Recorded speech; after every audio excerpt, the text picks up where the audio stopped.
Perfect. So hi, everybody. Welcome to the 2024 Pitch Tips and Tricks Seminar for the Puget Sound Women's Pitch Contest. As was announced in the email, just a heads up, this is open for everyone. This tips and tricks and the information from this applies wonderfully to the pitch contest, but also applies to all kinds of other sources and resources as well. And so welcome to anyone who is either, here with us today or listening to the recording.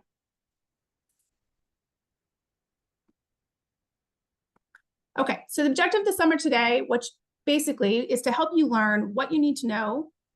Excuse me, I have a delay. So I know what the slide says on my window, but I have a delay. One moment here. Sorry, Joe. Okay, now it loaded. What you need to know to get into the right frame of mind in order to prepare a pitch, whether that's for the pitch contest or a lender or an investor, and what the key parts of a successful pitch to traditional lenders like banks and credit unions and to equity investors. That's the goal for us today, is to make sure you walk away with those tools. So who are we? So hi, I'm Carrie Calloway-Carty. I'm a senior SBA relationship manager with KeyBank here in Washington. With SCORE, I'm a workshop instructor. I teach the formal business plan class currently. I've been in SBA lending about 15 years, finance, it's a little bit older, I realized, and updated about 25 years now. And to date, as of the last 2 years now, have assisted over 500 companies secure lending. So my background is in community economic development. And so my passion is around job creation and generational wealth building. So that's why I'm here. Hi, my name is Joe Heinrich. What you see at the bottom of this slide is what I did before my retirement back in 2011. But what's more important is what I've been doing after my retirement, and that has been volunteering for a not-for-profit organization called SCORE, which I'll explain to you in just a minute here. And what I've been doing is really two things. One is presenting a few different workshops, mostly on taxes and accounting. But most importantly, what I've been doing is helping small business owners as a small business mentor, principally in the area of finance, accounting, and taxes. Also, since 2011, I have been a member of the Alliance of Angels, which is one of the top 10 angel investment groups within the United States. As this seminar is being hosted by SCORE, and SCORE is as I mentioned, is a not-for-profit organization solely dedicated to helping small business owners grow their businesses.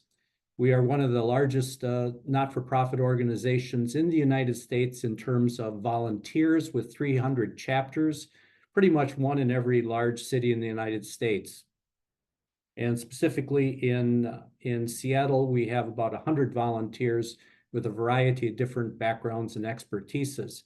And the way that we help small business owners is three distinctive services. The first one is one-on-one small business owner mentoring services, which most of our 100 volunteer members do. And that service is absolutely free. If you do not have a SCORE mentor, I would urge you to get one. It's very simple to do. All you do is go onto this website here, which you see on your screen here, fill out an online registration form, which takes you approximately 5 minutes. And within a couple days thereafter, you will get matched up with a SCORE mentor. And again, it's absolutely free. And these SCORE mentors have a lot of different backgrounds with some very strong expertises in a variety of different subjects. The second area in which we provide services is through hosting numerous workshops, approximately 12 to 15 per month. And again, they are absolutely free. So I would urge you to go onto this website here and take a look at the workshops that we are providing. And then last but not least, there's a lot of good information on SCORE's website and the SBA's website, whether it be on-demand webinars, templates, and the like that are absolutely free. So SCORE is here to help you as a small business owner grow your business. This is our agenda for today. We are going to focus on what it takes to make a pitch and a successful pitch. And so when you leave here today, hopefully you will have all of the information necessary to assemble a pitch document and a pitch story that you will feel comfortable doing, whether it be in this contest that Carrie just mentioned a few minutes ago, or on a one-on-one basis with potential investors or loan officers. Now, the way that you get value out and get your questions answered is participating. And as we go now, we're going to be stopping 3 distinctive times during the course of this seminar to respond to your questions. And what we'd like for you to do is to put those questions in the chat function, which you'll find at the bottom of your screen, and pose those questions you know, in as much detail as you would like. Now, what we will do at those 3 distinctive times during this workshop, the first one will be probably about 2/3 of the way through this seminar. I will read the question, and then either Carrie or I will respond to it. Okay, so I would urge you to wait probably until halfway through this presentation, and to determine when we're about halfway through, you'll see at the bottom of your screen, you know, we have approximately 60 slides to go through, so that when you see 30 or 35 page numbers at the bottom of your screen, you know, that'd be the time to maybe put your questions into the chat function so that we can answer them when we hit about 2/3 of the way through. Now, you will also be getting, after this workshop, probably tomorrow or the day after tomorrow, 2 items. One, you'll get full screen size versions of this presentation that you will see here today. And the second item that you'll be getting is a recording of this seminar. So in the event that you lose connection during the course of this workshop or have to step away for a minute, you know, you'll still be able to hear the whole version of it later on. So we want you to be able to get your questions answered during the course of this workshop, during the course of this seminar. Now, you know, if it comes to about 7:30 this evening and the seminar is all completed, and you say, oh, geez, I forgot to ask that question. I wish I would have asked that question. Well, you still have time to do that. All you need to do is either send Carrie an email, and you have her email at the bottom of the slide, or myself, and we will do our best to answer that question. Okay, so, and remember, the only dumb question is a question not asked. So please feel free to ask questions during the course of this seminar. And with that, I'd like to turn it back to Carrie to talk about our first section here. That's great. Okay, so getting in the right mindset for the pitch is the first section that we're covering today.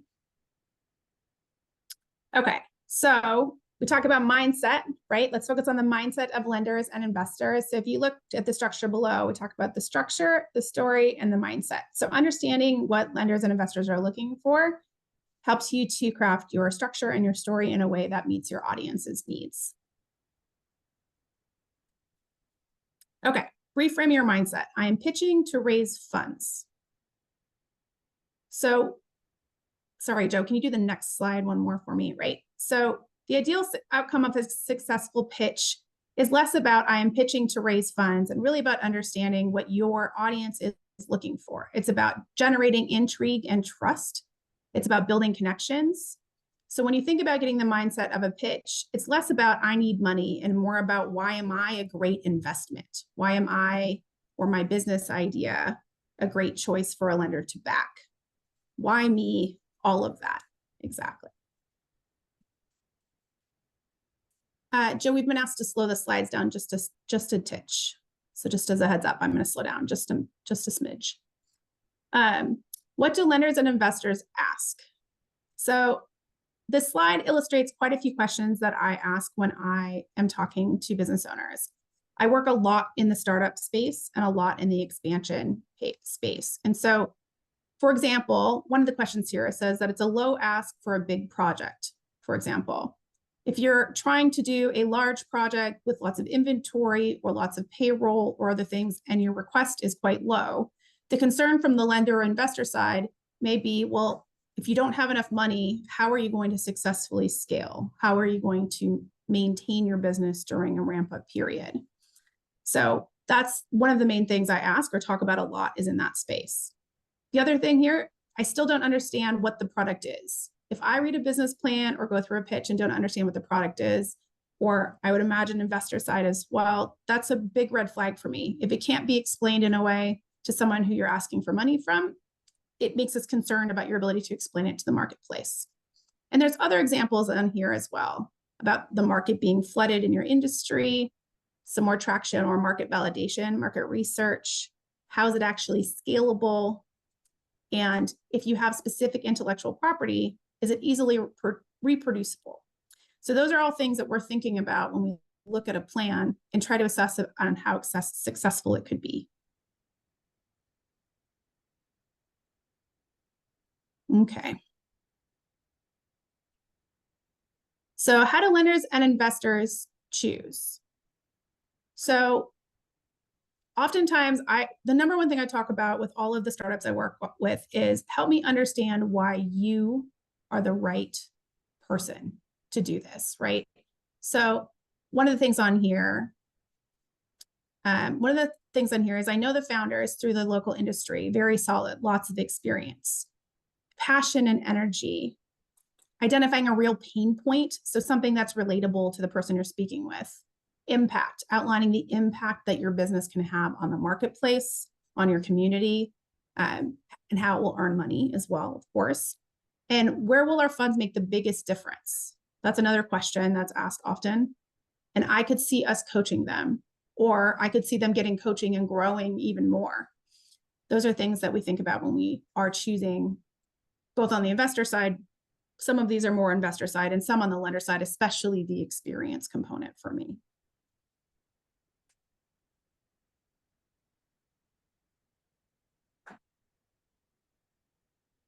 Okay. So Joe, this one looks like has a, yeah, thank you. Like you can tap through them so I can see them all. I appreciate it. So key aspects for lenders and investor, is there a real problem or need for your product or service? And is the solution that you're coming up with to your product or service, is it viable? Does it make sense? Is the market big enough? Are there enough potential customers to meet the level of funding you're looking for or the growth level that you're describing in your financial projections? Is it going to be profitable? So ultimately, on the profitability side, we'll talk a little bit more about this later as well, but understanding how your business will make money and be profitable long-term is a big component of any pitch contest, any pitch in general.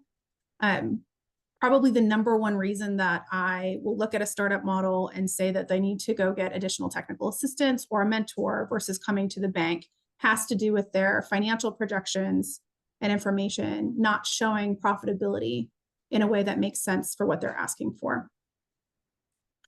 And then, is the business owner able to drive this business? This will come up probably 20 times in this deck, but the business ownership team, that key group, the ability to drive the business and experience, whether it's direct or relatable, is really a major factor for everyone.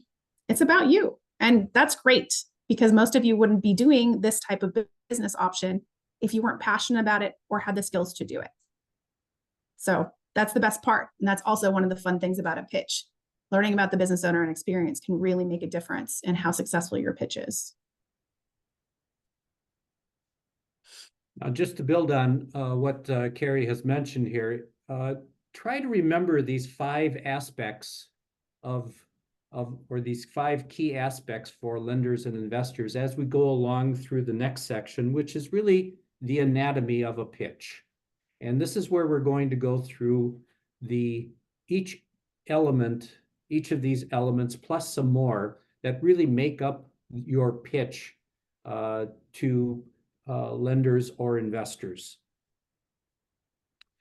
Now, there's really three types of pitches, and we're going to be focusing on one of these three, but let me just pause here and just talk about each one of these. The first one is what's oftentimes called an elevator speech or an elevator pitch, where if somebody asks you what you are doing or what your business is, that you can succinctly state that within 30 seconds or less. It's a very powerful, it's very important and powerful tool that you should have in your hip pocket, and you should think about actually preparing this once you have completed your pitch, because it will come in handy in the future. The third one is one that is a much longer discussion with potential lenders and investors, which is more of a once you get past the initial pitch that we're going to be talking about. But the one that we're going to be talking about today is what we can call the 10-minute pitch, okay? And 10 minutes plus a few minutes afterwards for question and answers is generally the length of a pitch that you will have in front of a loan officer or a group of investors or a single investor to get them interested in you and your business. And that's what we're going to dissect here today in this seminar. And there's really three major sections of a 10-minute pitch. The first one is the teaser, in which you have the opportunity to state what the problem is, the solution, and how big you feel the market size is. Now let's talk in a little more detail about each one of these.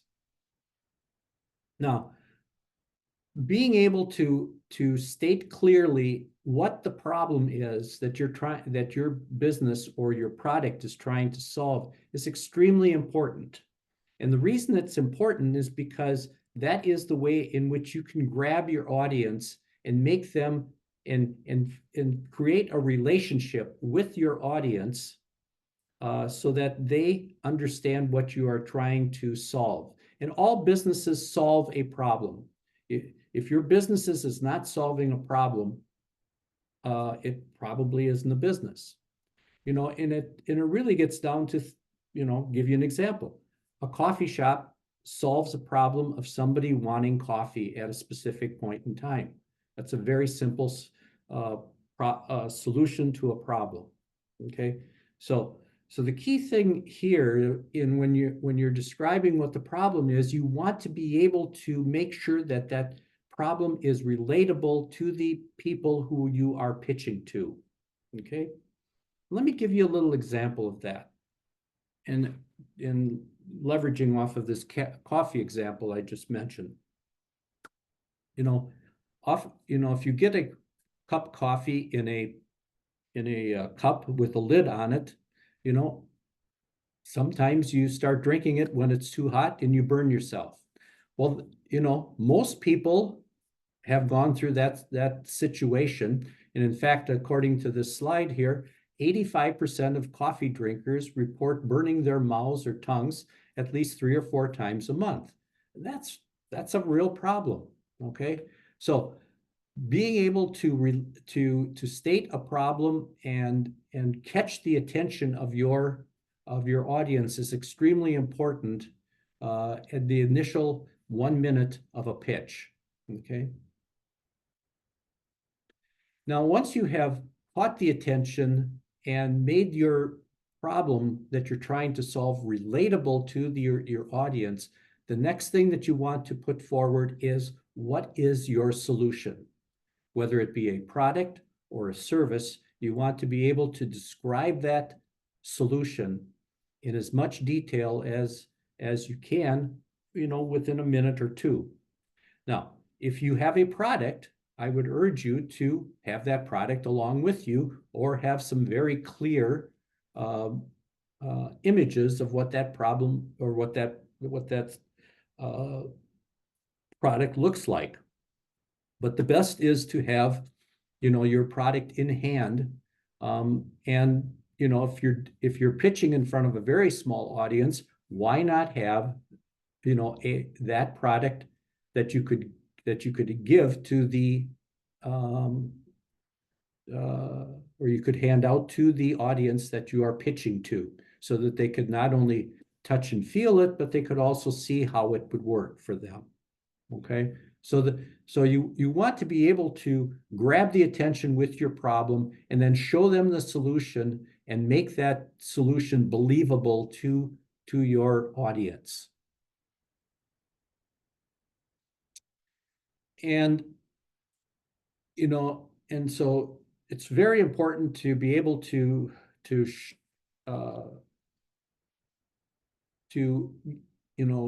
show clearly that you have a value proposition, that the solution is going to solve the problem, and it's going to do it in what appears to be a cost-effective manner.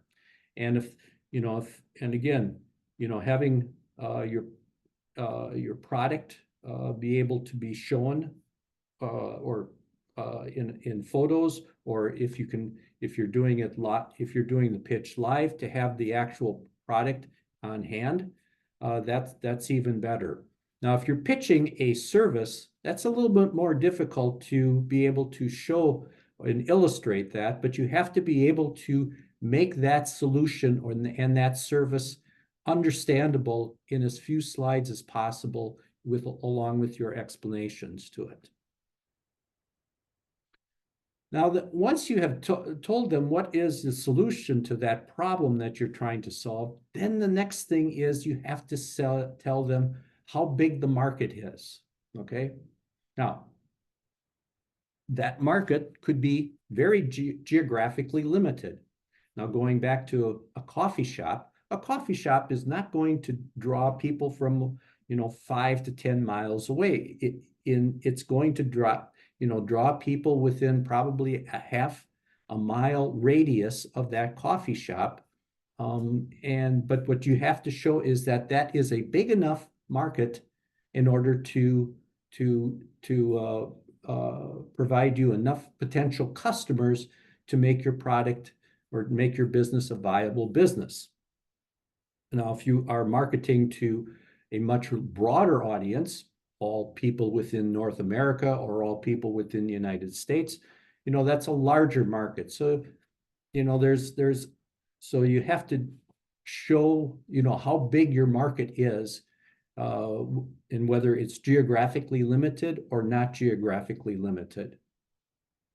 And it's important to be able to back up the size of your market with facts. That you're not just guessing at the size of that market, but that you've pulled the size of the market from third-party information. Now, I'll give you an example of how to illustrate that. Let's say that your market is students within various public schools and private schools, and so you want to be able to show that in a graph how big that market is within the United States and how many millions of students there are within that population. Okay, and based upon the potential revenue that you could derive from that population, what would be the total market opportunity? Now, in this particular example, there's 60 million students from kindergarten to 12th grade in the United States, roughly. And if you think your product's potential revenue is about $15 per year per student, that would give you a total market opportunity of approximately $1 billion a year. Now, this is just an example, but it gives you an idea of how to show the size of that market opportunity. Now, once you have shown the size of that market opportunity, you need to break it down into sizable chunks that are much more believable. And that is generally shown as what we showed on the previous slide was the total addressable market, and oftentimes referred to as TAM, okay? And that is, what would happen if everybody in that market was able to buy your product during the year. Now, then you have to say, okay, what is a smaller subset of that is the total serviceable addressable market. And then even a smaller subset of that is the serviceable obtainable market. And so the serviceable attainable market is what is the greatest potential of your business in terms of annual revenue that you could derive from that market that you are going after. Okay. So being able to show that and illustrate that to say that, you have a large enough market to make your, or to be able to sell your product or service to that marketplace and have a large enough business, that is extremely important in order to illustrate to potential investors or lenders that you are going to have a viable business. Can I add one thing here, Joe, please? Sure. So one thing I would add to this, and we'll talk a little bit more about this later too, but the why is my favorite question, right? So if you say, hey, we can address 10% of online new home buyers, okay, how did you get to 10%? Why is that your market? Why does that make sense? And it might be a very obvious answer, but because most of the time lenders and investors are looking at a wide variety of business plans or hearing pitches from a lot of different industries, they may have expertise in certain areas or no market information in certain areas and not others. So the more you can explain to us the how you got the numbers as we go through, and you'll hear that more later, the more credible your pitch and your information comes across. Thank you. So what we've gone through thus far is really what I'll call what is shown here as the teaser, or I'll call it the grabber, as to how you get attention of the people that you are pitching to by making your problem relatable, showing them that you have a viable solution and you have a big enough market for that solution in order to have a viable business. Now, what we're going to talk about in this section is the business model, okay? Now,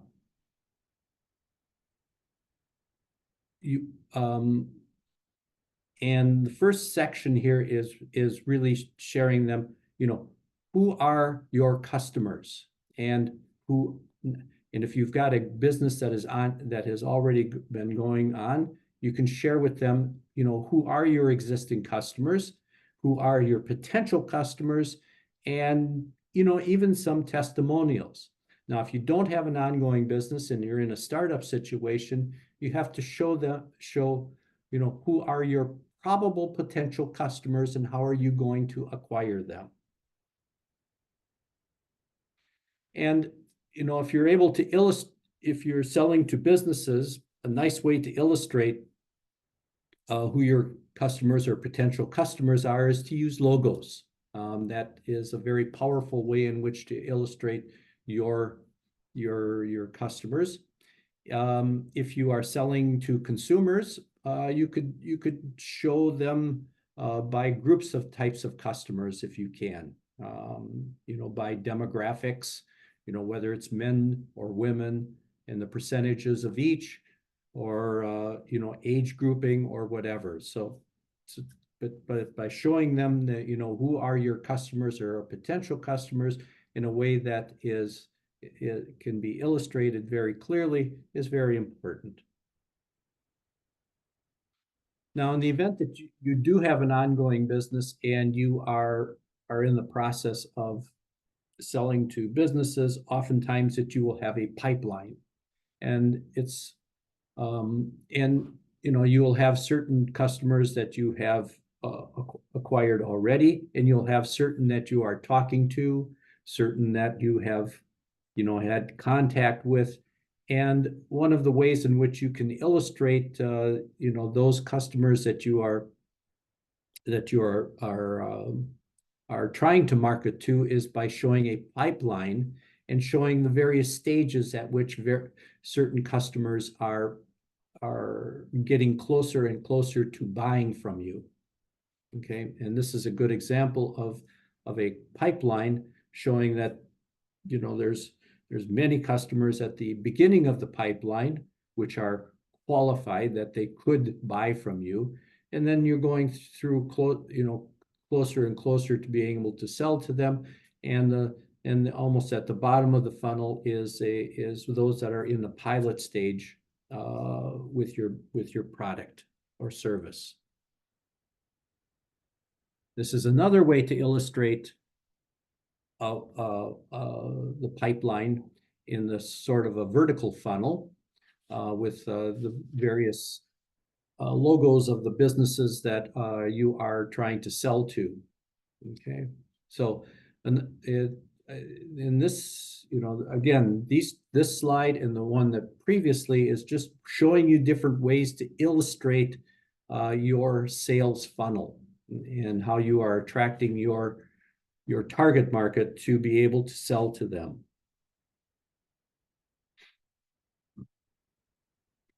Now, once you have shown who your customers are and what your funnel is, the next thing is to say, how are you going to, or how are you selling to them? Okay.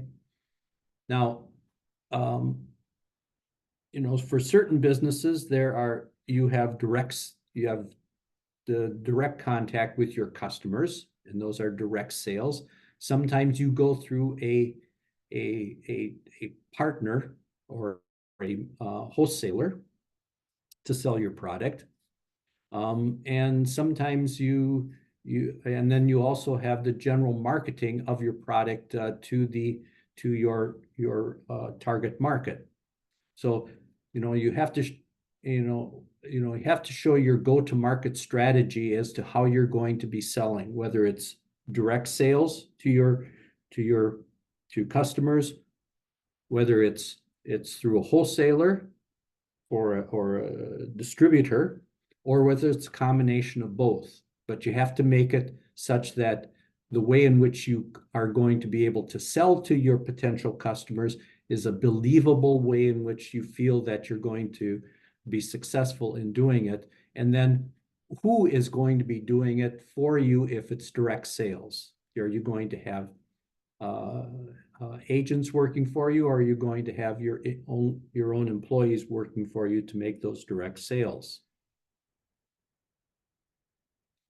Now, if you're selling through partners, or go through wholesalers, you're going to have to show what's in it for those partners, and that is how much are they going to make on your product that's going to get them interested. Okay, you know, for example, if they are going to be buying the product from you and reselling it, you know, a way in which to illustrate that it is a good value proposition for the partner is to show them what is their gross margin that they are going to be making on the sale of your product. And along with that, you have to show that you are still going to be making a good profit in selling wholesale to these wholesalers, in order so that you can so that there's a reasonable profit element for you in this process. Okay. Now, a really good way to graphically show how if you're going to go through a wholesaler or a partner is to illustrate it by who gets what money along the process.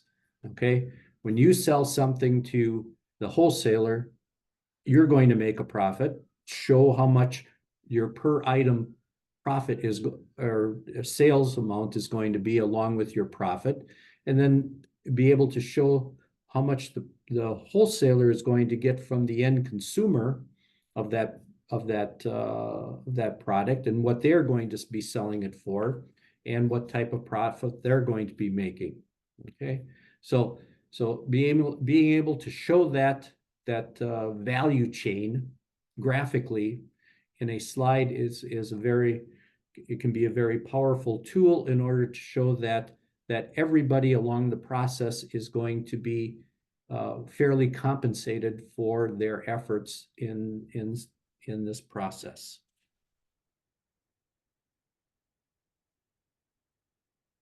Okay, so again, in illustrating a business model, you really have to show, you know, who's going to make money, how much money are you going to be making, what are the unit economics? In other words, when you sell one product, you know, who's going to be making, you know, how much money are you going to be making? How much are you going to be selling it for?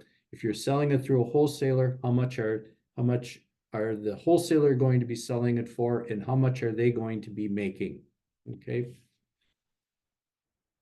And then you're also should be able to show your cost of goods sold if it is a product, or even if it's a service, what your costs of sales are, and also what your overhead is going to be. In other words, you're selling general and administrative expenses.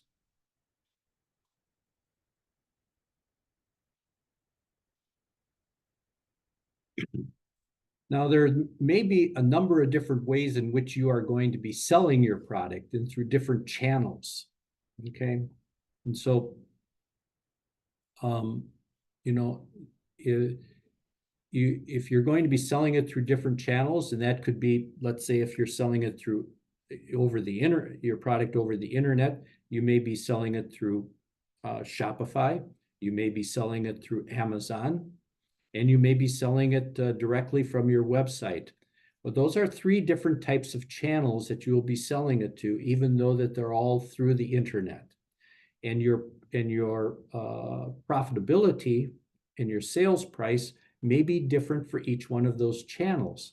So you have to show your profitability and your channels and what you think your relative percentage of sales that you're going to be selling through each one of those channels. Okay.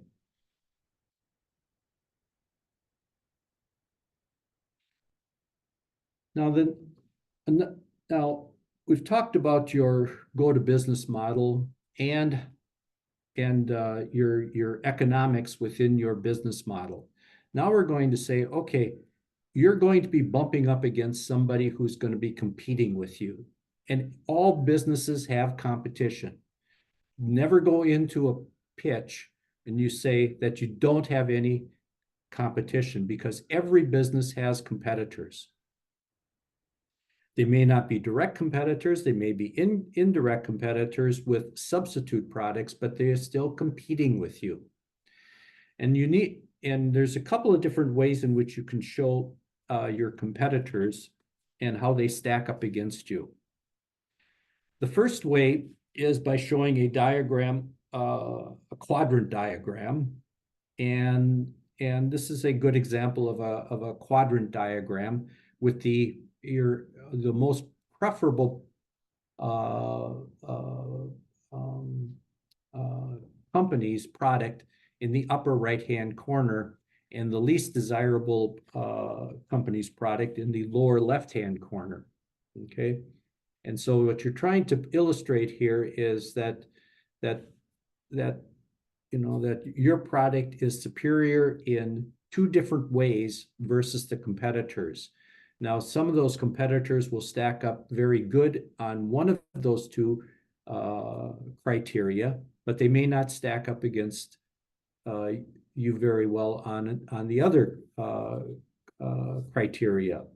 And so what you see here is how your company, you know, in this particular example, it's an example of a clothing that's using natural dyes and organic fibers, and your product happens to use both. And you have to show how the competitors either are not using organic fibers or are using organic fibers versus whether they're using natural dyes or synthetic dyes. And you can put that in a 4-quadrant example like this. Now, that's one way of illustrating it. Another way of illustrating how you compare against your competitors is by a number of different criteria. And this is a good way in which to illustrate a service, okay, or an application that you have developed and how they stack up against other competitors. And then you can show that your product is superior in a number of different ways, whereas other competitors' products only stack up in certain of those criteria, but not all of them. Okay, so that's a very good. These two are the normal ways in which you can evaluate your competitors against your particular product or service. And again, remember, you have competitors, whether they are direct competitors or indirect competitors. You have competitors, and you have to show your business and how you stack up against those competitors in a pitch.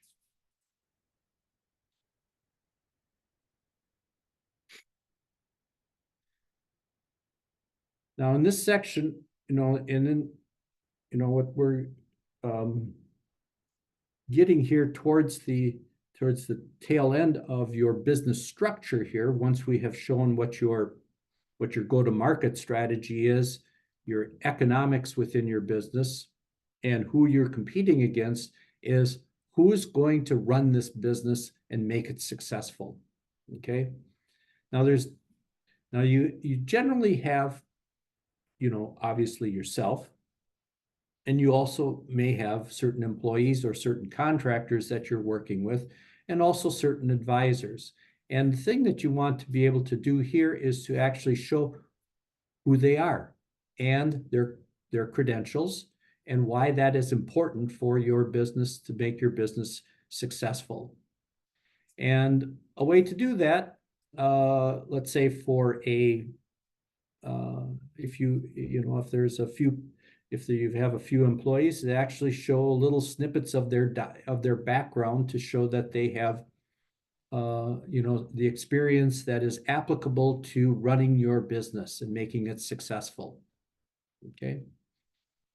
And also, feel free to show photographs and make sure it is a type of photograph that you feel very comfortable with, that would demonstrate very well the quality of that individual. And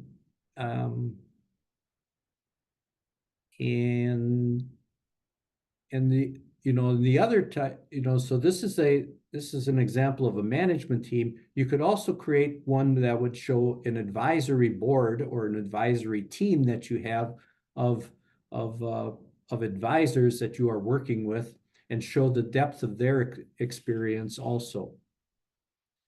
And oftentimes in startup situations, your advisory team is oftentimes more important than your management team, because your management team may be only 1 or 2 or 3 people at that particular time, yet your advisory team may have 4 or 5 different people that you are using as sounding boards to help you refine your product or service, and refine your business model to make you successful in your business.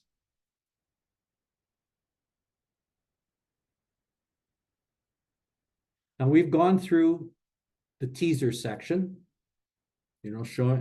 trying to grab the attention of your audience by showing them the problem and the solution in the market. Now that you've got their attention, you walk them through the business model to show them that you have a viable business, that you know who your competitors are, that you can stack up very well against those competitors, and that you have, the management team and an advisory board that's going to lead you into success. Now, at this point in time, Carrie and I would like to take your questions. And what I will be doing here is accessing the chat function and answering the questions that you may have here.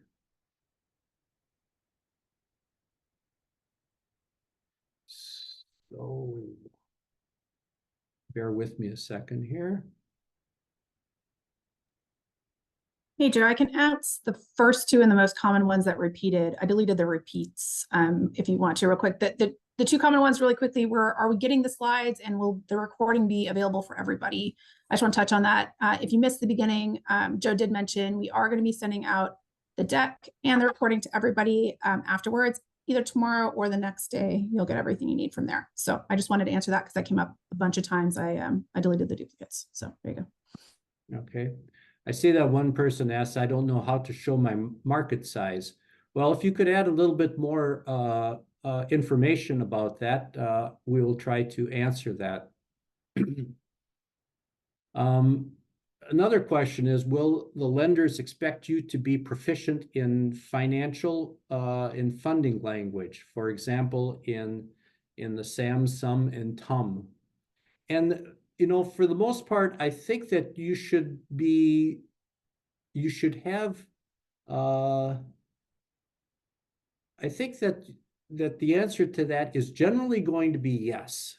Okay. And if you don't feel comfortable being able to respond in a financial or funding language, I think it would be worthwhile for you to study the terminology that could be used so that you feel comfortable in responding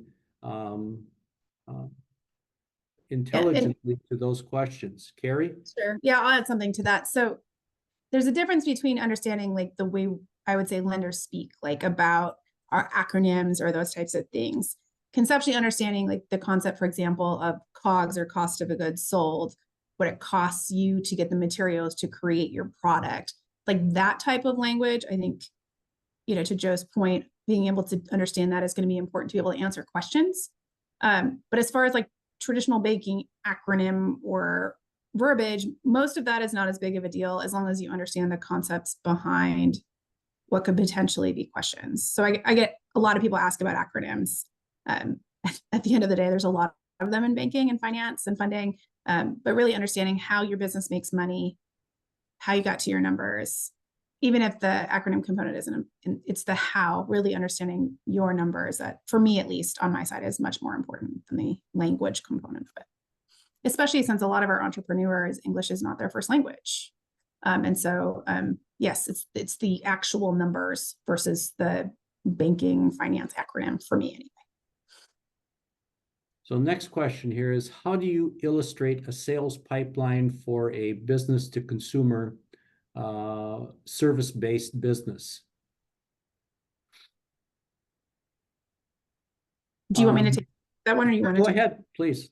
Okay, no worries. So I work mostly with service-based startups. I don't do a lot of manufacturing, a lot of production. And so really when we talk about sales pipeline, when Joe was talking about your market and your target market, your sales pipeline really is going to be that revenue projection component. It's going to be, so if I sell, I'm going to make stuff up. If I have a gym and I'm going to have memberships, having an understanding, am I going to pre-sell memberships? How many could I possibly have per month? What does that all look like? So that pipeline really is about that ramp up. Where could that come from? What percentage of the market am I going to capture? And from a pipeline, it's going to be humans, like individual people, right? Not companies. And so I've seen people use little, you laugh, but people will represent like the number of people by like little humans, like little stick figures. Essentially, one stick figure is 100 humans, kind of, and make comments like from an illustration perspective, which works really great as well. So it doesn't have to be logo specific. That kind of model works fine as long as you explain how you got your numbers. Okay. So question here is, can a startup compete in this pitch competition? And the answer to that is absolutely yes. And in fact, the winners last year were generally startup. I think 2 out of the 3 winners last year of the pitch competition were pure startup businesses. Okay, so the answer to your question is a resounding yes. A startup business can win this pitch competition. Next question is, does every lender require a business plan? I'll let you take that, Carrie.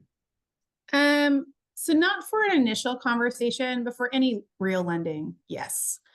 This is going to sound a little, let me just put it this way. For the most part, for me, and I funded 40 startups last year, right? So I probably looked at 400 startups last year. Ultimately, getting the business plan and the startup put together and getting the technical assistance to do that well is kind of the first hurdle for a lender to know that you're serious and that you have the technical and commitments to move forward on a startup space. A lot of the 400 that I mentioned are getting technical assistance right now, either through SCORE or other resources. We direct startup business owners in that way. But I would say if you're looking for any type of substantial lending outside of maybe a small line of credit or a business credit card, some sort of business plan is going to be necessary. And there are 3 classes that are taught for SCORE on different levels of business planning to help you get ready for that if that's something you need. And they're all free. I teach one of them, actually. Okay. Next question here is, what about a business that only requires a small amount to start? And a follow-up question here about, how do I show scaling the need for people? So so first question is, what about a business that only requires a small amount to start? I would suggest that if you are only asking for a small amount to start, you may not be asking what you really need to be able to be successful. Okay, you may, I think if you think long and hard about what your business really needs to start up, especially if you're going to be hiring employees to help you scale your business, you're going to need more than just a small amount to start up. Okay. Now, how do you show the scaling needed for your need for people? I think that you could use a graph for that, and you know, to show that, you know, your ramp up, you know, either by quarter as to how many people you're going to need, or by year into the future as to, you know, the number of people that you will be needing to ramp up your business. And not only showing the number of people that you're going to be needing, but also the amount of revenue that you'd be deriving once you had that number of employees within your business. Yeah, to add on to Joe's comment there, oftentimes I'll see that in graph format where they'll show sales or services as one of the axes in the people. So as you grow beyond a certain level, each growth level requires a certain headcount to operate effectively. And so having that be part of your graph, so showing that growth with the people scaling tends to help visualize that for sure. So would it be appropriate to include your SCORE advisor on your advisory board? That's an easy one. The answer is absolutely yes. And another question is, how much is the award for the pitch contest? And the total amount of the award is going to be $10,000, and it is going to be based upon the discretion of the judges as to the amounts that are given to each of the winners, with a maximum of $5,000 to any given winner.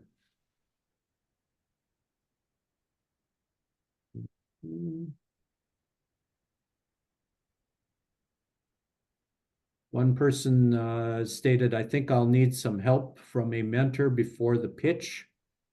That is absolutely a good thing to do. Reach out, get yourself a SCORE mentor to help you refine your pitch before that, so that you feel very comfortable about your pitch. Okay, so I urge you to get a SCORE mentor and do that as soon as possible.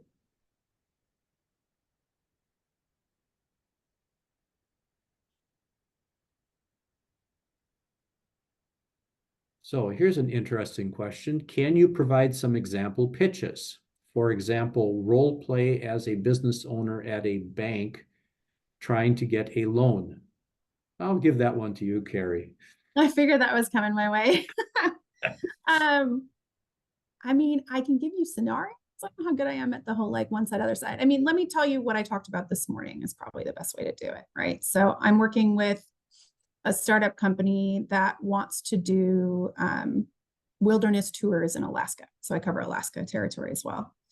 And so the business owner called me up and she said, hey, I want to do this. I need, $500,000 because I need vehicles and safety equipment and kind of all those kinds of things. And so we talked a little bit about her plan, and the feedback for me kind of goes one of three ways. So this morning, the way it went is, okay, love it. I've been on some, adventures like this, love to travel. Have you done your business plan yet? What do your projections look like? And what is your experience? And so the experience component, she then told me about her experience, which is extensive. On the business plan side, she had started, but not gotten very far, and she had not done financial projections yet. And so for my side, I loved her idea, I loved her experience, and I set her up with technical assistance to get her projections and her business plan completed, and asked her to please come back so that we can talk about it when we have more information in detail. The opposite side of something like that is someone who has done business plan set up and has done financial projection and has that kind of technical detail ready to go. What I will typically do is we'll have a 5-minute call at the beginning in which I'll say, okay, tell me about your business. That's that whole, 30-second to 5-minute comment in Joe's slide earlier. Understand the experience, understand the industry. Assuming it's an industry that our bank will lend in, which is most, and the person has experience or someone in ownership with experience necessary. At that point, typically what I do is I have them email me over the financial data that they've put together, and we walk through projections together for me, I do it over Teams. And so I ask questions. Help me understand, how did you get to your revenue number? How do you know you're going to have that many customers? How do you know on your pricing? Help me understand, like on the expenses, where did the wage level come from? How do you know how many staff you need to have, et cetera? So for me on a startup, especially, I'm going to really dig into the financial projections and make sure that the numbers make sense and that they've been researched in a way that makes sense for your industry. Now, if you've been doing the same thing for 25 years and you're just moving into doing it on your own and you don't have a non-compete or other issue, that conversation is a lot more simple, right? But that's in general what that might look like. It really varies based on business stage, on whether it's startup, expansion, existing, and what data is available at the conversation. Does that help? Hopefully it does. But yeah, there you go. Well, let me build on what Carrie was saying. I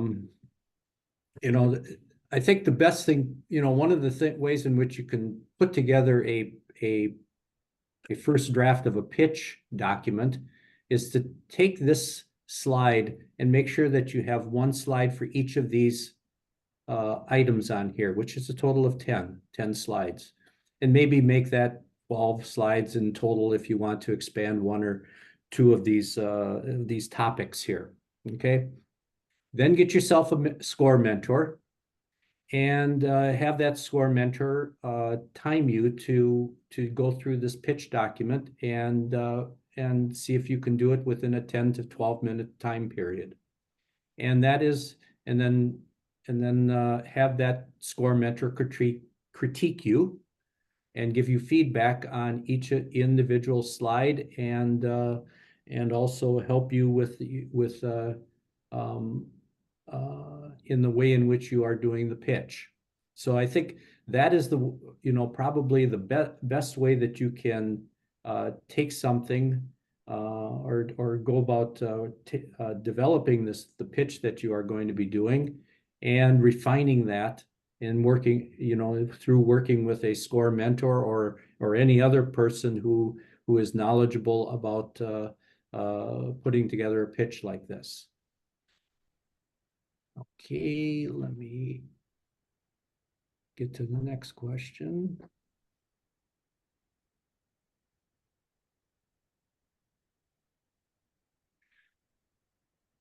What resources do you recommend for market research to get accurate statistics of market size or consumer demographics? Carrie, I'll let you start with this and I'll add on to it there. Yeah, so I teach about this in my class, so I actually know this one off the top of my head. So the public library system has access to about 5 or 6 different databases that provide really great data. One of them is RMA. RMA is the initials, which will show profitability and revenue level data by industry code. There's 4 or 5 different databases, and in the library system in general, if you call or pop in and just say, hey, this is what I'm looking to do, they can point you towards those resources. And even better, right? The library's free, and a lot of the resources are online once you have a library card, which you can also get for free online for most counties. So yeah, there you go. And also the Bureau of, or the Census Bureau has a lot of good demographic information, especially if your business is going to be geographically limited in scope. You can get information by zip code, or consumer information and demographic information by zip code, and you can even get it down to a much smaller geographical area if you need to. So the Census Bureau is a very valuable database in order to get that demographic information. The database is somewhat difficult to get to the information that you want. Again, like Carrie mentioned, go to the Seattle Public Library, grab a librarian and have that person help you with getting or working those databases to get to the information that you want.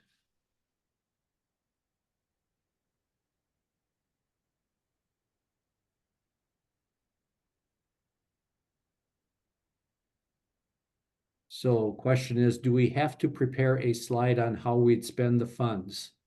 That is absolutely necessary. If you say that you need $50,000, you need to tell how you're going to spend that money, whether it's to investors or to a loan officer. That's absolutely necessary.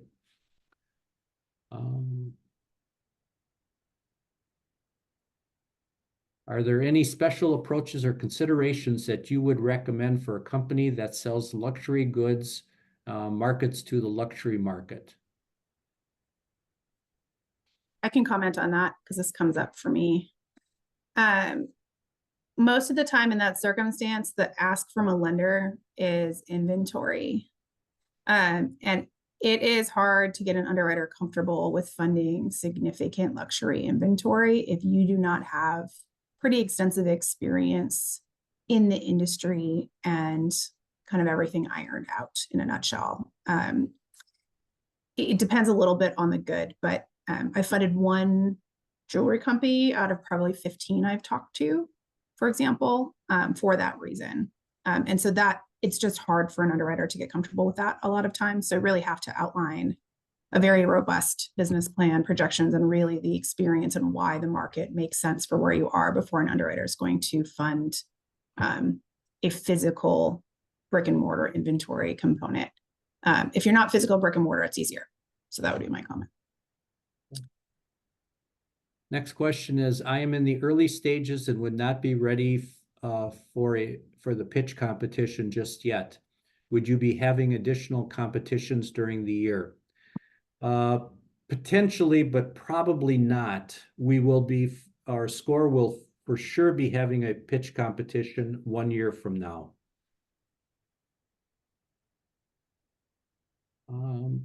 Next question is, I'm approaching my first year of business. The business is profitable.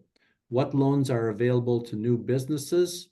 I am hearing I need 2+ years. Yep, I can take 2+ years of financials or something like that. Yeah, I can take that one. So most lenders, when you're no longer considered a startup for most lenders, is kind of in that like after 6 months or so revenue generation, maybe to a year. And we talk about kind of the black hole of lending, but that's that space you're talking about. And so, you started up, but you don't have 2 years of profitable financials yet. It doesn't mean you can't get lending. So if you are already profitable, my comment would be file your 2023 tax returns as soon as possible. That gives a lender, an SBA lender, because that's the program that would work for that, the opportunity to see a full financial number on your 23 returns, and then your year to date between and the growth you've done from the previous year. Oftentimes for a business that has been successful and profitable in year one, like you're describing, there are options available. So the answer isn't always no. It is harder though, for sure. Next question is, how long are the pitches in this competition? They will be 10 minutes plus 5 minutes of questions and answers. Okay. Joe, I'm going to put the pitch contest link in here since it looks like a lot of these questions are about the pitch contest. I'm going to put that in here. Okay. Okay, yes. What is the format of the pitch document? PowerPoint presentation or Word document? The actual pitches that will be made in front of the judges will be in PowerPoint presentation form.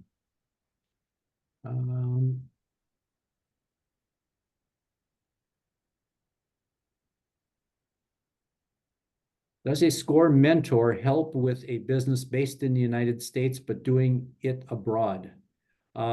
Certain of the SCORE mentors do help in this area. When you request a SCORE mentor, I would urge you to make sure that you want one who is fluent in doing business outside of the United States. Yeah, in particular, the country or region you're looking at too, I would agree. Excellent.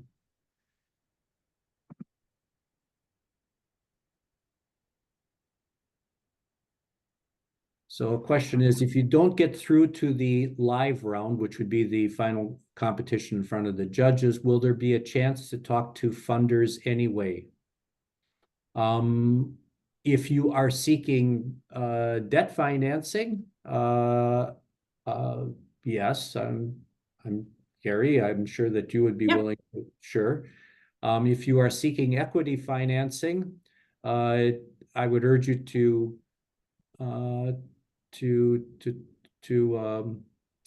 first of all, make sure that you have your pitch well honed with a SCORE mentor or any advisor that you're working with. And then it's really as to, who are you going, who are those investors that you want to talk to? And they're usually people that you would know, could be friends or family. And so. Yeah, and to that point, the pitch contest and the work that goes into it is great for getting you ready if you are seeking bank financing as well. Well, that's the whole second half is going to talk about bank financing too. A big chunk of this next second half is too. There's a couple of questions in that space, but even if you don't make it to the live rounds, the work that you've done will get you ready to have those conversations if that's what you're seeking. And whether you work with me or any other small business lender, there's lots of choices and a lot of willingness to help for sure. Okay. So what is the difference between an investor or what an investor wants versus a lender? We're going to be getting into that very shortly. And Carrie's going to be talking about what an investor, or excuse me, what a lender wants. And then I'll be following up with what an investor wants.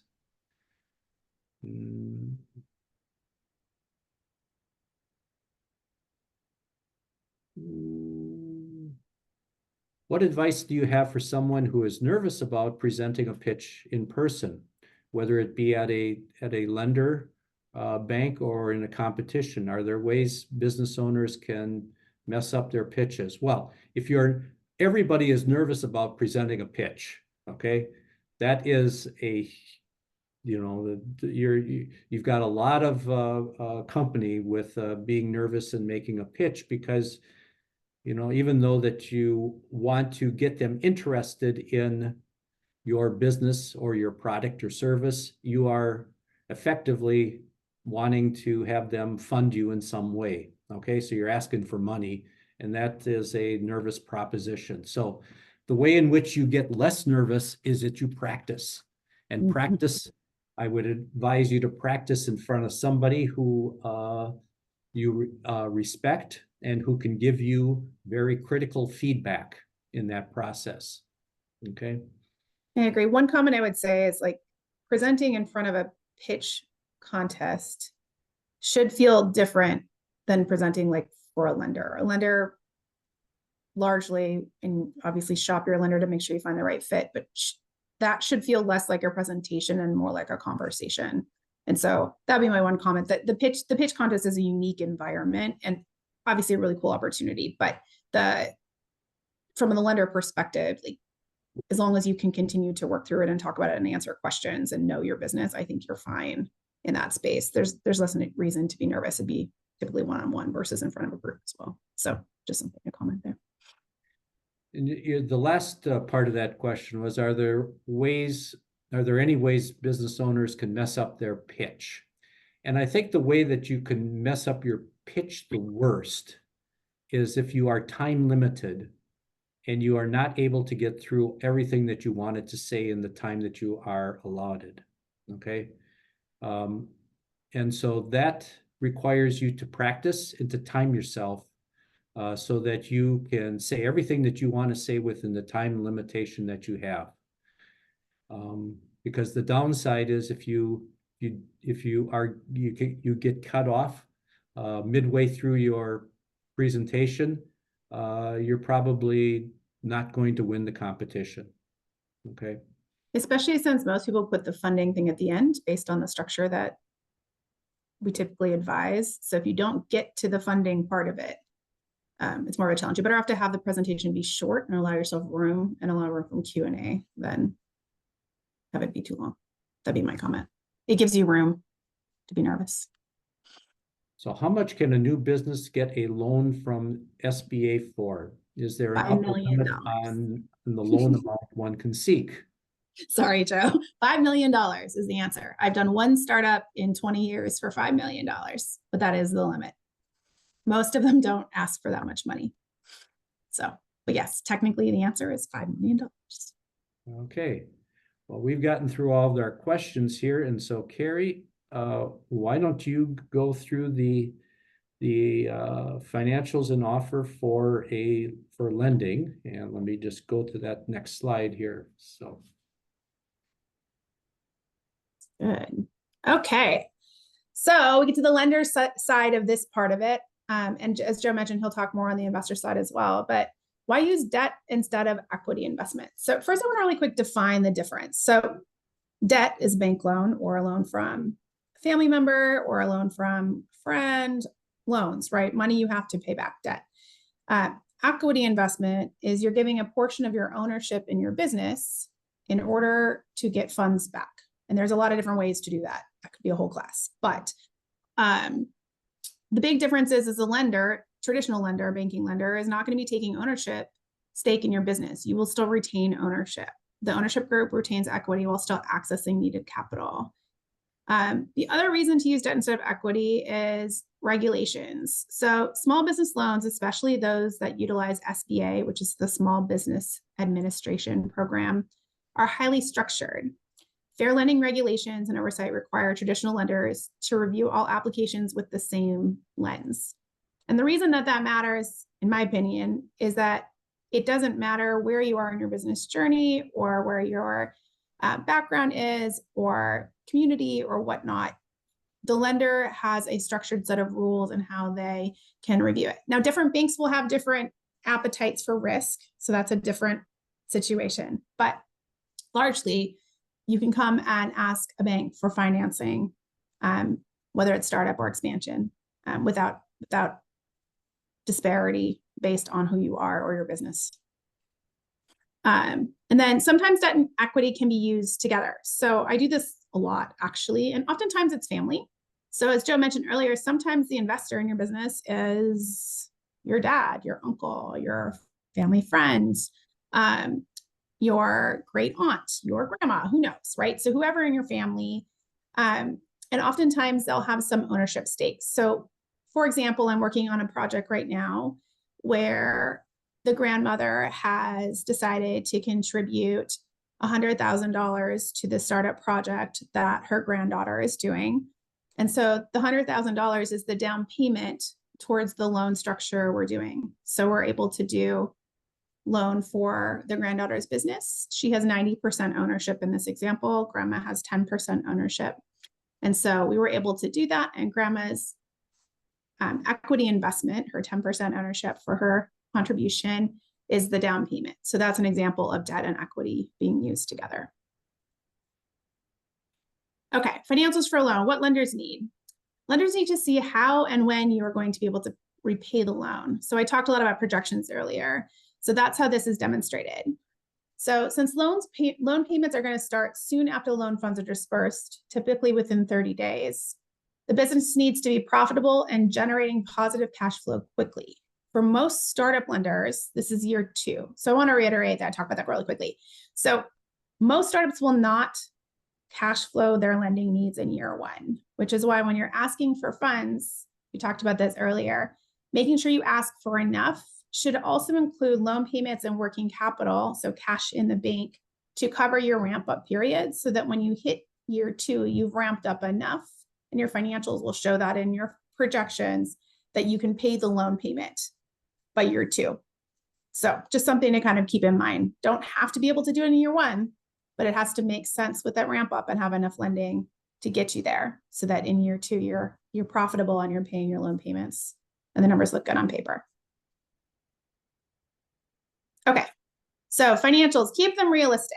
So typically we're going to ask for a monthly profit and loss statement for year 1. And there's a template gallery for that. It's in an earlier slide, and it'll be in the information you get in your emails.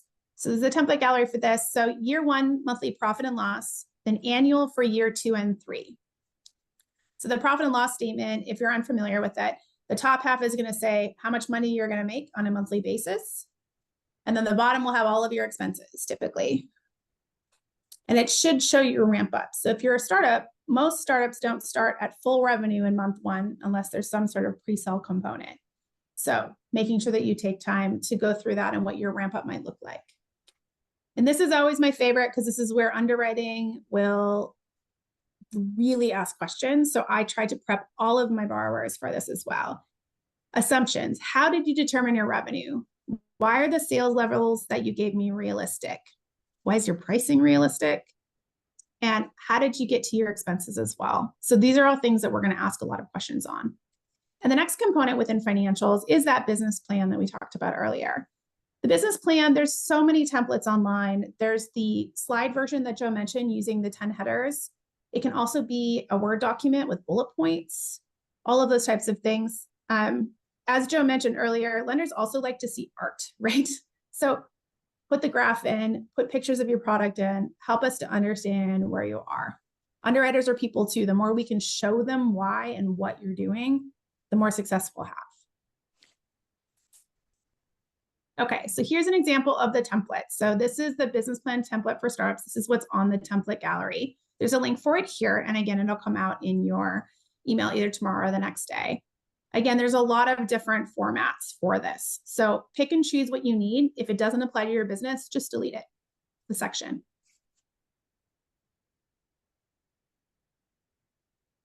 Okay, so key stakeholder experience. We've talked about this before. I'll talk about it again. I'll probably talk about it 5 more times, but lots of weight on owner and key employee background and experience. So strong ownership experience means you're more likely to succeed. And creating that strong link between the owner and key employees' experience to the proposed business or growth plan is extraordinarily essential. At the end of the day, when we're talking about, especially in the startup space, investing funds, whether it be a bank doing lending or investor doing investing, it's really about who you are, who your team is, and why your experience makes you the right ones to take the risk on moving forward. So I can't highlight enough the importance of this experience section. Okay, so we've got all that put together. So now how does a lender decide who to fund? So I'm going to preface this again with each lender is going to be a little bit different. Some lenders, for example, even though they participate in the small business administration programs, maybe don't participate on the startup space, or they require larger down payments or more collateral. What I'm going to speak to today is what's called Standard Operating Procedure, or SOP, of the SBA, of the government lending program. A good chunk of lenders fall into this space, and this is what you're going to see most commonly. So that's why we're sharing this version. But if you do get a different option when you're talking to your lender, feel free to shop around for other lenders to see if you have a better option available for you, or to ask them additional questions in this space. So the 5 C's of credit, one is character. So your personal credit score impacts your ability to borrow in the SBA space and the lending space in general. Do you pay bills as agreed? Did you have significant collections or charge-offs? If you had stuff in the past, for example, have you overcome that? Now, having limited or no credit doesn't necessarily mean that you can't get lending, or having had something in the past that is a challenge also doesn't necessarily mean that. But traditional lender may not be the right fit. There are some programs that are built specifically for that as well. And then again, experience, we talk about this all the time. Here it is again. Next one is capital. Most lenders are going to require a minimum down payment for all projects. There are some exceptions for expansions, but today we're really focusing on this startup space or traditional lending. Minimum down payment is typically between 10 and 15%. Additional backup money is needed in reserves. So I want to highlight this again. So if, for example, you are going to borrow, say, for example, $500,000, you need 10% down, so you need $50,000 down. You would also need to have typically about a year, between 6 months and a year worth of payments in reserves as well. The language for that is called post-close liquidity. And so it's important to make sure that you have some reserves as well as a down payment. Now, these funds can come from a variety of places. They can come from you, your family. If you have home equity, that can come from there. You can use a 401k loan. There's a program called ROBS, Rollover Business Startup, basically to invest rolled over 401k or retirement assets. It can also come for investors. There's a lot of different spaces that they can come from. You just can't come from like a personal loan or a credit card for down payment. For startup funds, anything spent already can count towards your down payment as well. And this is a very unknown fact. So most of you, when you get ready to start your business, are making investments in your business already. Just keep your receipts and keep the information, because that information can count towards your down payment if you do need lending. Capacity. So can your business create the cash flow to pay the loan back? Again, projections. Detailed projections for new companies are essential to success. So do they make sense? Are they in line with other businesses in the industry? If you don't know the answer to that question, I look it up as part of my underwriting process. We look up tax return data based on industry code and margins and profitability. This information is widely available at the library as well. So it's just important to know that. But make sure you have an understanding of, are you in line with your industry? If you're not, what makes you exceptional, that you're outside of industry norms? And then validate your business with historical business data, competitor, trade association, supplier data. Again, a lot of this can be found in the library system. A lot of it, I've had people, for example, who they jokingly call it secret shop, right? They go visit for brick and mortar spaces, may visit their competitors. They may create relationships with competitors. Well, not really competitors, with people in other states in the same industry to learn more about it as well. And the last one is on here is project realistically. So if you're extraordinarily conservative, your numbers won't work.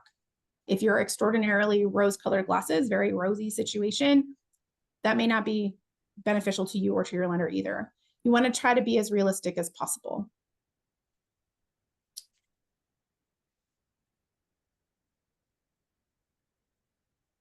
Okay, the last two are conditions. What's the status of your industry?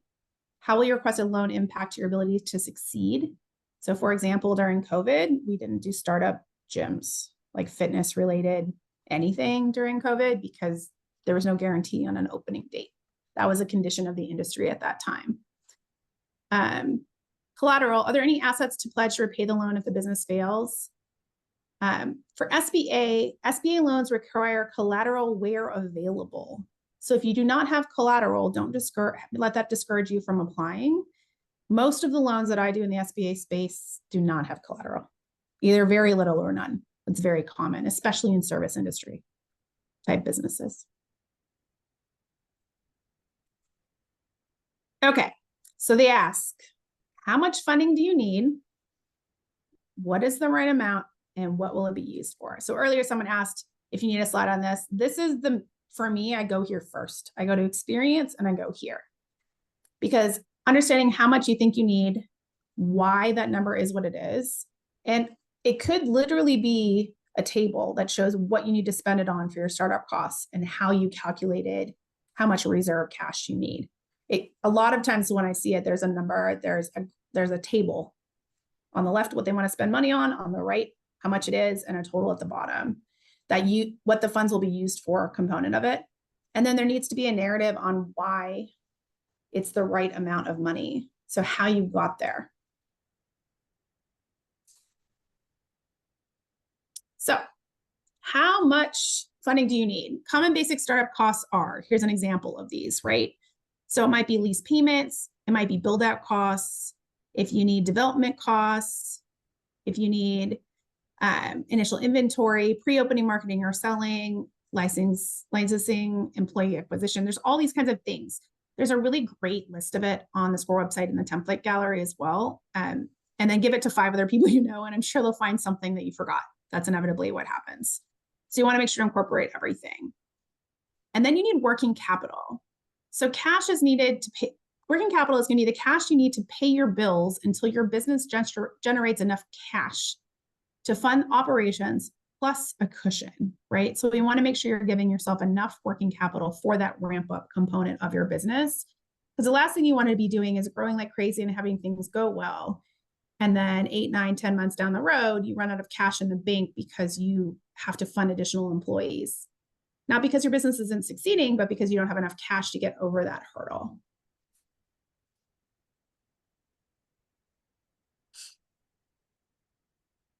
So now let's talk about pitching for equity financing, and so let's and really for equity finance. So the mindset of the people who are investing in your business is going to be different than the mindset of a lender. A lender wants to get repaid. An investor wants to make a sizable profit once you are able to sell your business. Okay. So, the investor wants to see that you're going to grow your business and grow it large and grow a large business. Okay, because again, they are looking to make a profit on their investment, thanks to the fact that you have grown, started something small, made it big, and then sold it to somebody else or some other business. So you're going to want to show what I'll say is a 5-year revenue and profit projection plan that makes sense, that is reasonable, that gets people excited. Okay. Now, there is a difference between getting people excited and showing something that is unreasonable. So you want to be able to show this as something that is reasonable, but yet something that is showing that you're going after a large market and going to grow this business to something that is something significant. And you can also show at the bottom of the slide, certain other attributes of this business. In other words, how many customers you're going to have at each year end, how many employees are you going to have in each year by each year end, and other statistics that are specific for your business. Okay. Now, once you've shown your financials and gotten people excited about the growth of your business over the next 5 years, then you're going to ask them for what funding you need for your business. Okay. Now, you're not only going to ask show how much you're going to need for your business, but you also need to show them what are you going to give them in return. Okay. Now, since they are an investor, they're going to own part of your business. And there's a number of different ways in which they can own part of your business. And that's what we're going to talk about on the next slide. Now, most entrepreneurs sell about 20% of their company during the first round of or going after equity financing. And then the last thing, since it's very important for an investor to understand, how they're going to make a profit from this investment, is they're going to have to show them some type of what is your exit strategy. In other words, how are you going to get that investor paid back with a profit? Now, there's a number of different types of equity offerings, and there's generally three types that are the most common. And this is what you are giving back to the investor for the money that they gave you. And the first one is preferred shares. Now, preferred shares is a direct ownership in your business, and it's with a preference over common shares. And common shares are those that you own, you as the owner of the business, and potentially some of your employees. And it has a preference in the event of a liquidation of your business. And so that's why they're called preferred shares versus common shares. But one preferred share is pretty much equal to one common share in a business as far as percentage of ownership in the business. The second type of equity ownership is called a convertible promissory note. And this is what in effect you are giving up when an investor gives you the money, you give back a convertible promissory note that allows that investor to convert that promissory note into preferred shares at a specific price per share, normally at a certain event in the future. And oftentimes it's less cumbersome for a business or a business owner to issue a convertible promissory note to an investor than preferred shares. There's less legal work involved to do that. And then the third type of equity offering is what's called a SAFE, and it's a simple agreement for future equity. And that's where you give you as the business owner, in exchange for the money that the investor is giving to you, you give them what's called a simple agreement for future equity, which is really a contract that allows them to convert their contract into preferred shares. But it's different than a convertible promissory note because the amount of shares that they're going to get is undetermined at the time that they give you the money for the investment. Okay, it may involve a certain discount to what future investors will put in, but it still is an undetermined amount of preferred shares that they will get in the future. So those are the three most common types of ways in which a business can provide a ownership in the business to an investor in exchange for the cash that that investor is giving to the business.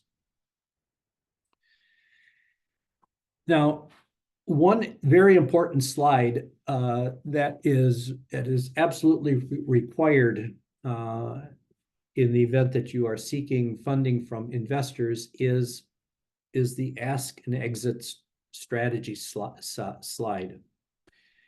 And so what on a slide like this, you need to provide certain information to those investors. And the first one is, what is your prior funding that you have gotten from either yourself, friends and family, other investors, and potentially grants. The second portion is, what are you asking for? And in this particular case, there's seeking $1 million of preferred shares, and half of that has already been raised.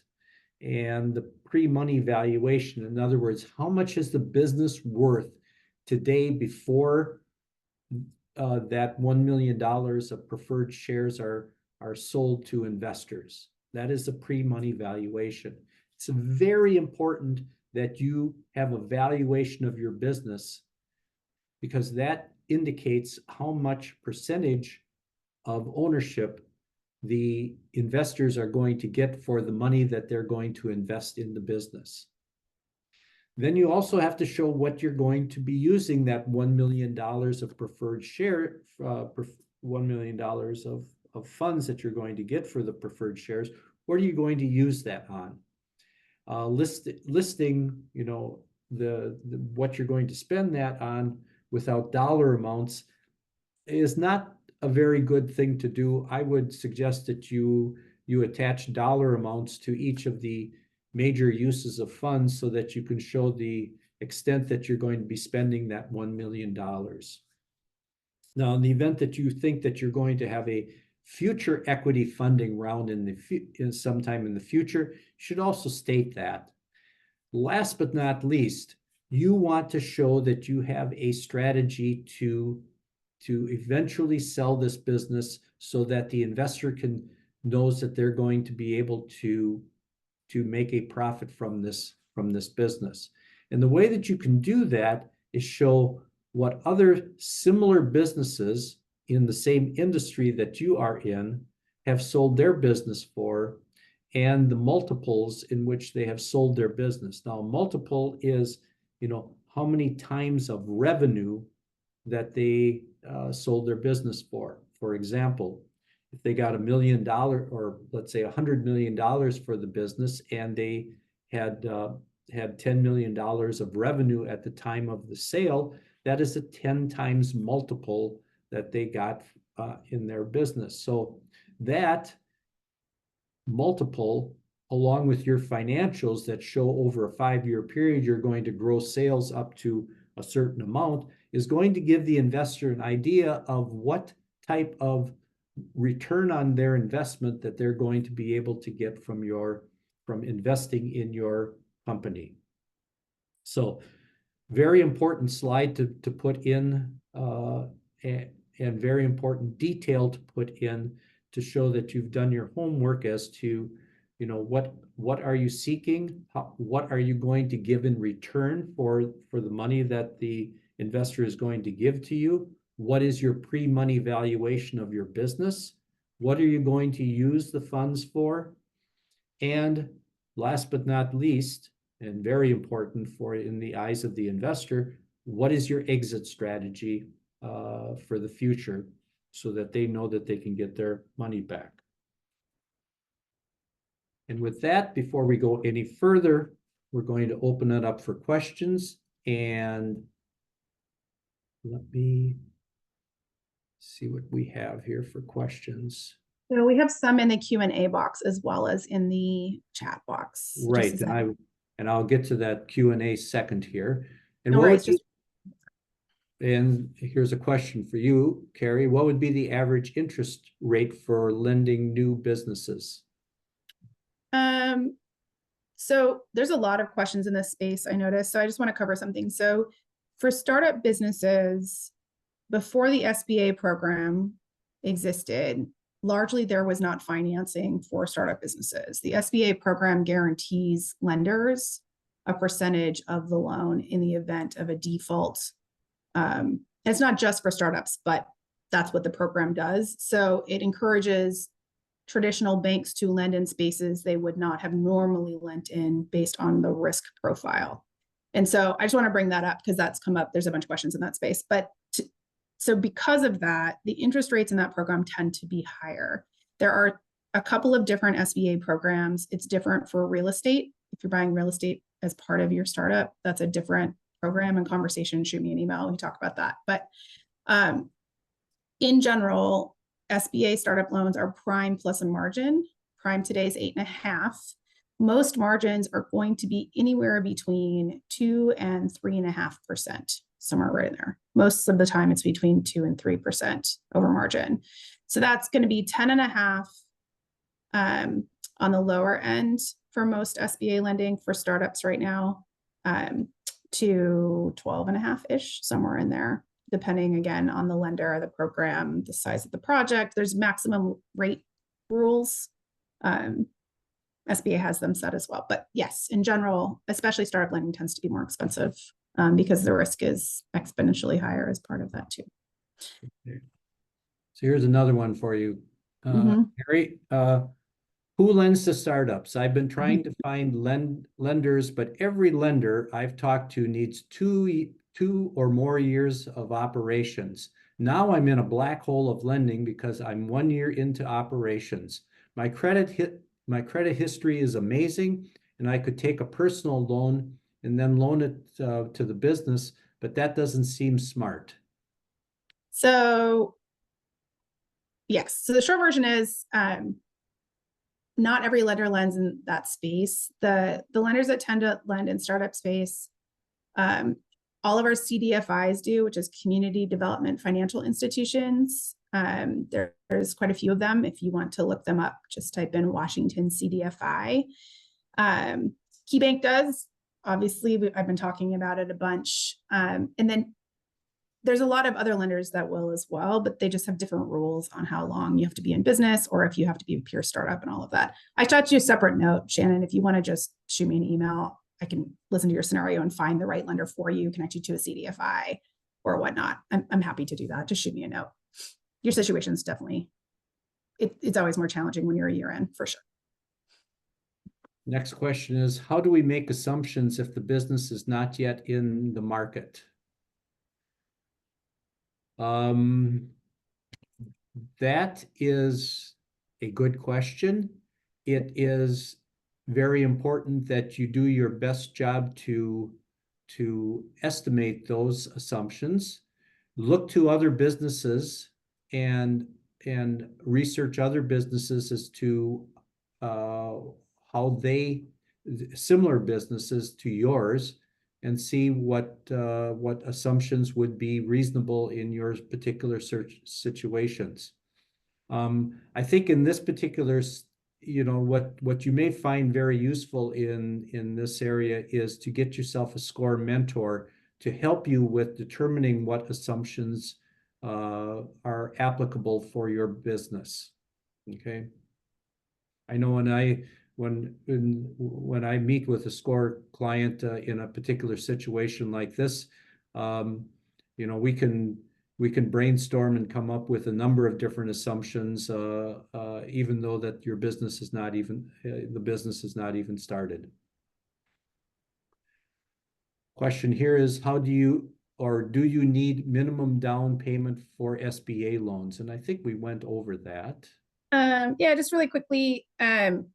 Most startup loans, so technically it's 10% down minimum for most startup products. Most lenders are going to be between 15 and 40% down for startups. Unless you have, extensive experience and very strong outside income and things, maybe it could be less down, but usually 15 to 40% down. So question here is there a projection plan that is more in the $1 million range? Yes, the example is unreasonable. I think you had a funding example of that was larger on there, Joe. Oh, okay.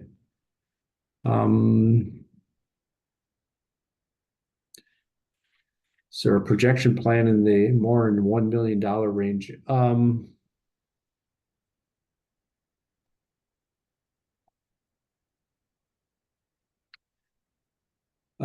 Christine, I think it would probably be best if you sent me an email and asked me that question and get more specific about what your particular business is, so that I could answer it in a more succinct manner.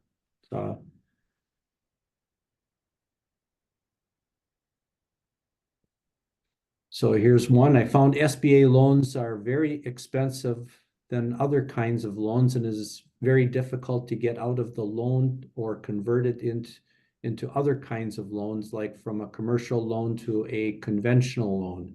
Any advice? Yeah, you're not wrong. It ultimately, when you do an SBA loan, especially for a startup, they're harder to convert into traditional lending. But candidly, most lending, if you are looking to fund what we consider blue sky activities, meaning working capital and all of that, most of that is done in the SBA space, at least for us anyway. If you can't touch it or have collateral or it isn't accounts receivable, basically something a bank can collateralize, converting to physical, like converting to traditional lending or conventional lending from SBA on a refi. Yeah, you're not wrong. It is challenging. Getting lending in that space can be harder with what we call blue sky items in general. So typically conventional lending is going to be tied to physical assets, accounts receivable, those types of things outside of smaller lines of credit. So yeah, you're not wrong, but that's, yeah, unfortunately just kind of the way it's structured. So how do you determine whether you want to go debt route or investment route? And I think one of the key questions you need to ask yourself is, do you want to give up any part of the ownership of your business? If you do not want to give up any part of your ownership of your business, you will go the debt route. If you are willing to give up part of the ownership, you may want to go the investor route. The other question you want to ask yourself is, are you is your business going to be, I think I think that's the big first question you need to ask yourself as to whether you want to give up any ownership in your business. Okay. There are certain businesses that are more suitable for debt than for investor route. Investors want to see a business grow and grow fast and grow big. Okay. Whereas, and if your business is just going to be what is often referred to as a lifestyle business, is something that you can make pretty good money on, but you're not going to grow it big, you're probably it's probably more suitable for going the debt route. Carrie, any comments on that? No, I agree. Okay. Yep. I think part of it also is unless you are defaulting on your loan, I pretty much not going to comment about your business, how it's run, or how anything else is done. And so depending on who your investor is and how it's structured, something to think about too. We talk about that a lot with family investors, right? And what that level of getting questioned at the kitchen table looks like. And if you're okay with that or not too. That's probably what I run into more on the investor side, is the family side. Okay. Question here is, are angel investors the same as regular investors? Well, I can define an angel investor, and that an angel investor is one who invests in startup businesses, generally a business that is anywhere from really just starting to probably about 2 or 3 years of age. Some are pre-revenue, some are just 1 or 2 years worth of revenue behind them. Now, I don't know what a regular investor is, unless you term it as somebody who invests in public companies, those that are quoted on stock exchange. If that is the definition of a regular investor, they are not angel investors. And angel investors are those that are fairly wealthy individuals who are willing to put money into a startup business and be willing to lose it all. Okay. But also in the hope of making a very good sizable return on their investment too. Here's a question. If I'm looking at a $15,000 to $30,000 loan, would you suggest an SBA or alternative financing or alternative funding? Yeah, there's several different programs in that space. SBA, again, is super popular if you're a new business. A lot of lenders will score that program, meaning it will be credit score based more than it's based on other factors when they're small like that. There's also microloan programs available. All of the CDFIs, community development financial institutions in our marketplace, have programs in that space. So that may be a great place to look as well. But yeah, typically it's going to be SBA backed if you're a startup or early and very early in your company life. It's just because of the guarantee the bank gets if you do not pay, basically. Question, how do we determine pre-market value of our company? Startup with my business is a startup with no sales, but we have engineered products, patents pending, and prepaid startup costs. Well, one way in which you can do it is to back into a pre-money valuation of your or valuation of your business by asking yourself two questions. How much money do you want?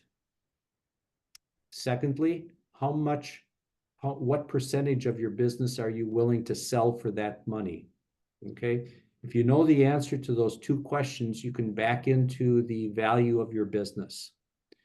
Because, for example, if you are willing to give up 20% of your business in exchange for $500,000, I believe your business is probably has a pre-money valuation of about $2.5 million or something like that. It isn't exactly 2.5 million, but it's around there. So you can back into the pre-money valuation by asking yourself those two questions. How much money do you want? What percentage of your business are you willing to give up for that money? And Joe, just to add to that though, also being able to justify why your pre-money number is that, I assume, correct? Correct. No. Instead of giving up shares to investors, can you give royalties to pay off investment? Yeah. That you generally give royalties to somebody who owns a piece of intellectual property or a patent and that you are using. So generally investors own a part of your business, not a patent or some intellectual property that you're using. So, and the other thing that investors generally do not want is ordinary income. And a royalty would be ordinary income. And since these investors that you would be courting are probably in a fairly high tax bracket, they do not want ordinary income. They would want more capital gains income. I have one comment on that, Joe. So on the family side, again, sometimes we'll see family lending and not actually investment. So just to clarify, so for example, in my granddaughter example, if she, instead of taking ownership, wrote a note, so she lent her $100,000 and they put together a payment agreement. And if, again, she's getting lending, so they would subordinate or go behind the bank in priority in case of default, right? That all that has to be done. But that's where I see maybe what you're asking, which is where someone chooses to lend the money at a certain rate of return with a certain length of time. And often those rates may be higher or other options. If you're going to pair that with lending, traditional lending, that needs to be family or a very close friend for lenders to be comfortable with that. It can't just be an outside loan in general. So I don't know if that's what you're asking, but that's the other kind of comment there. Okay. Let me go into the Q&A. There's a couple more, Joe. Yeah, I noticed that, but I wanted to. Yeah. So what is it expected of an advisory board? Is it a group that meets on a monthly basis? And my interaction or my experience with advisory boards is that you have individuals that you as a business owner seek counsel of individually. Normally, you don't bring all of your members of your advisory board together. You could from time to time, but generally it's a group of people that you seek advice from time to time individually. Carrie, did you want to answer? No, I agree. Okay. How many winners of the pitch contest can there be? I would say there probably will not be more than 3. If a startup does not have good enough credit to secure a loan, are there grants available? So typically that's going to be community specific. So sometimes the local development agencies in your city will have like small grants available. Sometimes there's micro lending for people repairing their credit as well in the community development financial institution space, but that would be lending, not grants. Yeah, so it in for a lot of those programs, it depends on why your credit isn't good and what you're doing or have done to improve it. So here's an interesting question. I've been in business for 3 years. I get 30 plus calls a week from people trying to lend me money. How can I know who to talk to and who is scammy? Yummy, I love it. I have a great answer for that. Wherever you have been banking and your accounts are, talk to them first. If they're not a great fit, you can go to SBA.gov and they have a list of SBA authorized lenders on their website in every state if you're looking for SBA lending. But ultimately, you call them would be my comment. And really with all the fraud right now in general, always call. Always look the number up yourself and always call, please. Okay. So in order to keep this webinar to about 2 hours, I'd like to move along here and let's talk about, what is, the real star of the show. And it's really you. You as the person who's going to be pitching this presentation. And so, in order to really be the star of the show, think about pitching this as a story. Okay, you're telling a story about the problem that you're trying to solve, your solution, your business, how big your market is, and all of the aspects of your business. Tell us a story. Okay, you can grab people's inner emotions by telling them a story than just going through a whole bunch of slides. So think about, focusing this on you and making it a story so that you can really grab the attention of your audience. Now, and always remember, what you're trying to do here is you're not trying to get money with this 10-minute pitch. What you're trying to do is to get an opportunity to get people interested in you and your business, to start a second conversation in order to get to the final objective that you want to get to, which is the funding that you need for your business. Now let's talk about the next steps here, and I'd like to turn it over to Carrie to finish up here. Thank you. All right, key date slide here. So registering for the pitch contest starts today. So today through the 29th of March, the written pitch submission though is due on the 29th. So please make sure you register in order to get all the information that you need. But the pitch submission is due March 29th. Finalists are going to be announced and invited to the in-person pitch by April 4th. And then the PowerPoint slides are due for the in-person pitch on the 24th. So that gives you a few weeks to get information put together and also hopefully to review with your advisors. In-person pitch presentation is the 25th of April at 1 p.m. And then the winners are announced at 4 p.m. Joe and I are both going to be there, and there's going to be several other people as well. So I'm really excited to see who comes. I always have to put that in there because it's such a fun experience. Winners are going to be announced at the Small Business Awards Gala at the Museum of Flight on May 4th, which is a really great event as well. So that's kind of how everything is put together. So hopefully to give you enough time to get your information together.